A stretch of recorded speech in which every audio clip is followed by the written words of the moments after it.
السلام علیکم ورحمۃ اللہ وبرکاتہ۔ محترم سامعین کرام، آج آپ حضرات کی خدمت میں نبی کریم صلی اللہ علیہ وآلہ وسلم کی طرف منسوب ایک واقعے کی تحقیق پیش کرنی ہے۔ واقعہ یہ ہے کہ اندھیری رات میں نبی کریم صلی اللہ علیہ وآلہ وسلم ابو جہل کے پاس دین کی دعوت لے کر گئے۔ تو آج ہمیں معلوم کرنا ہے کہ آیا یہ واقعہ ثابت ہے یا نہیں، اور نبی کریم صلی اللہ علیہ وآلہ وسلم کی طرف نسبت کرتے ہوئے اس کو بیان کرنا کیسا ہے۔ تو میں آپ حضرات کی خدمت میں دو مشہور کتابوں کا اور ویب سائٹ پر موجود دو مشہور دارالافتاء کے فتاویٰ پیش کروں گا۔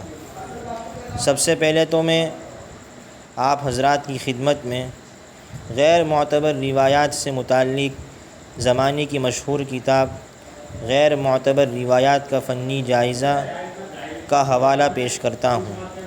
یہ کتاب لکھنے والے ہیں مفتی طارق امیر خان صاحب، جو جامعہ فاروقیہ کراچی میں تخصص فی الحدیث کے استاد ہیں، اور اس پر تقریض ہے استاد العلماء حضرت مولانا سلیم اللہ خان صاحب رحمہ اللہ تعالی رحمتاً واسعہ کی۔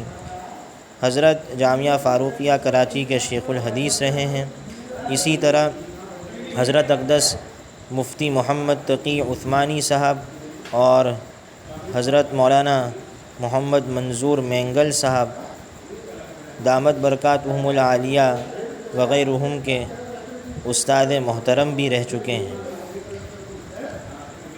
تو اس کتاب کی جلد نمبر 2 والیوم نمبر 2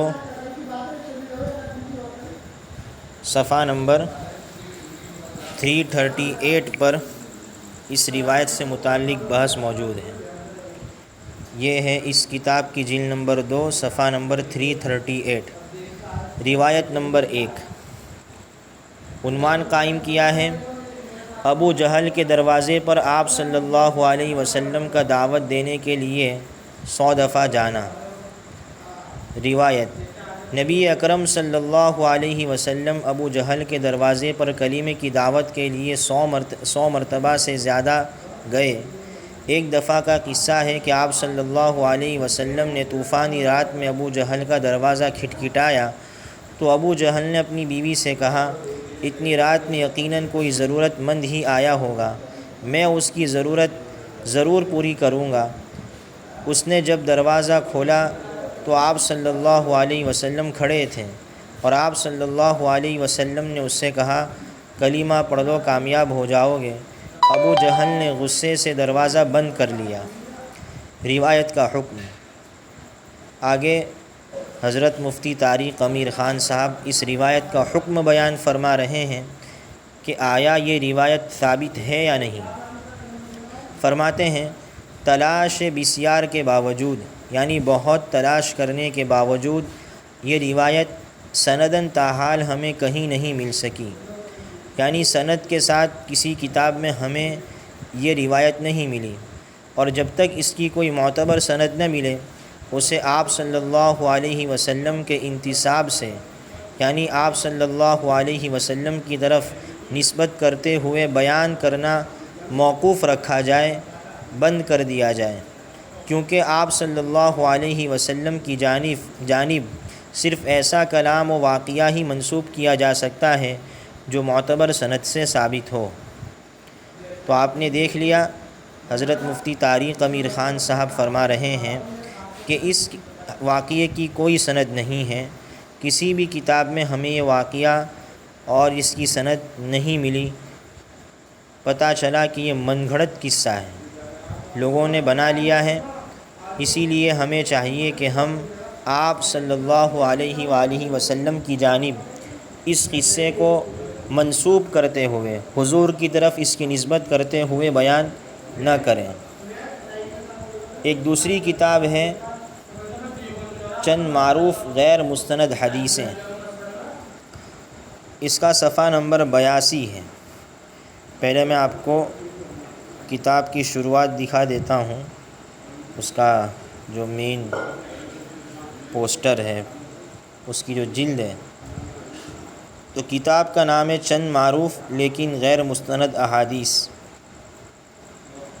یہ کتاب مفتی صداقت علی صاحب دامت برکاتہم کی لکھی ہوئی ہے۔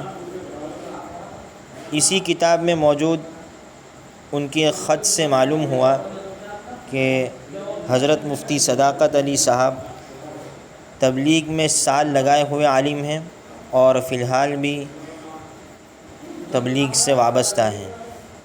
تو انہوں نے اپنی کتاب کے صفحہ نمبر 82 میں 82 میں اس واقعے کا ذکر فرمایا۔ یہ ہے صفحہ نمبر 82 حدیث نمبر 10، آپ صلی اللہ علیہ وسلم کا ابو جہل کو دین اسلام کی دعوت دینا۔ اس بارے میں دو روایتیں عموماً گردش کرتی ہیں۔ ایک یہ کہ آپ صلی اللہ علیہ وسلم نے ابو جہل کو 99 یا 100 مرتبہ دین کی دعوت دی۔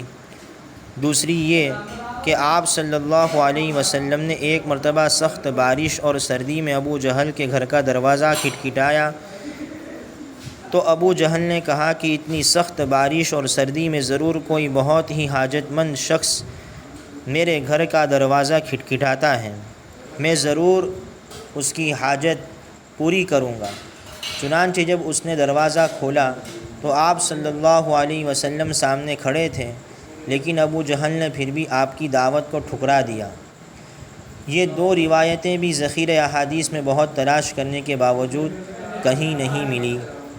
تو آپ نے دیکھ لیا حضرت مفتی صداقت علی صاحب کی کتاب، اس میں بھی لکھا ہوا ہے کہ یہ واقعہ کہیں ثابت نہیں ہے، اور مفتی صداقت علی صاحب جیسا کہ میں نے آپ کو بتایا کہ اسی کتاب میں حضرت مفتی محمد تقی عثمانی صاحب دامت برکاتہم العالیہ کو ایک حدیث سے متعلق انہوں نے خط لکھا ہے۔ اس خط کو پڑھنے سے معلوم ہوتا ہے کہ حضرت مفتی صداقت علی صاحب تبلیغ سے جڑے ہوئے ہیں اور ان کا سال بھی لگا ہوا ہے۔ تو سال لگے ہوئے عالم بھی ایک تحقیق پیش کر رہے ہیں کہ یہ واقعہ غیر معتبر ہے، من گھڑت ہے، اسی لیے اسے بیان کرنے سے ہمارے تبلیغ کے ساتھیوں کو احتراز کرنا چاہیے۔ اب میں آپ حضرات کی خدمت میں دو معتبر دارالافتاء کے فتاویٰ اس حدیث سے متعلق پیش کرنا چاہتا ہوں، اس واقعے سے متعلق پیش کرنا چاہتا ہوں۔ سب سے پہلے جامعہ بن نوری ٹاؤن کا فتویٰ آپ حضرات کی خدمت میں پیش کرتا ہوں۔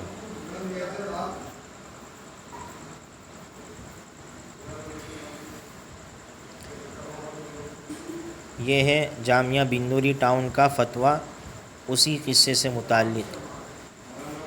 جامعۃ العلوم الاسلامیہ علامہ محمد یوسف بن نوری ٹاؤن، کراچی، پاکستان، دارالافتاء۔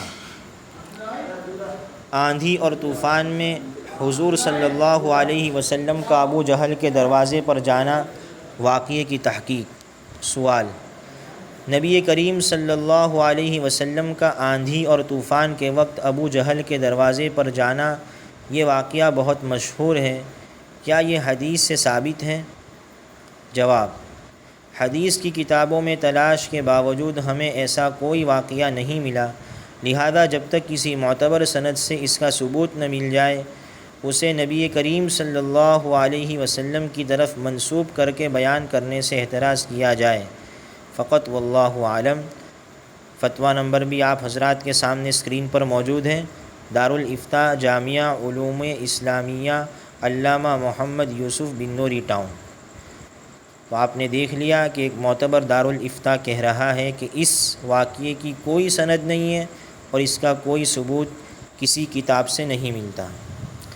اسی طرح پاکستان کراچی کے ایک دوسرے مشہور دارالافتاء الاخلاص آن لائن کا فتویٰ آپ حضرات کی خدمت میں اس قصے سے متعلق پیش کرتا ہوں۔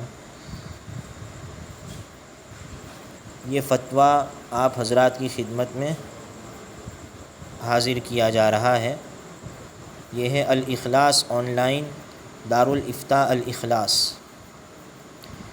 عنوان ٹاپک ہے حضور اکرم صلی اللہ علیہ وسلم کا ابو جہل کے پاس سخت بارش میں دعوت دینے کے لیے جانا۔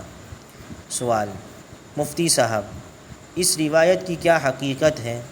ایک روایت میں آتا ہے کہ ایک مرتبہ سخت بارش کے موسم میں آپ صلی اللہ علیہ وسلم نے ابو جہل کے گھر دستک دی تو ابو جہل نے اپنی بیوی سے کہا کہ اس وقت ضرور کوئی حاجت مند آیا ہوگا، میں اس کی ضرور اس کی حاجت پوری کروں گا۔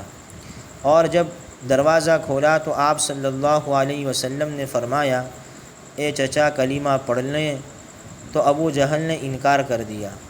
جواب: سوال میں ذکر کردہ واقعہ باوجود کوشش و تلاش کے حدیث کی کسی مستند و معتبر کتاب میں حدیث کی کسی بھی قسم صحیح، حسن، ضعیف وغیرہ اور کسی بھی شکل میں نہیں ملا، لہذا جب تک کسی معتبر کتاب اور صحیح سند سے اس کا ثبوت نہیں ملتا، اس کی نسبت جناب رسول اللہ صلی اللہ علیہ وسلم کی طرف کرنے سے اجتناب کیا جائے۔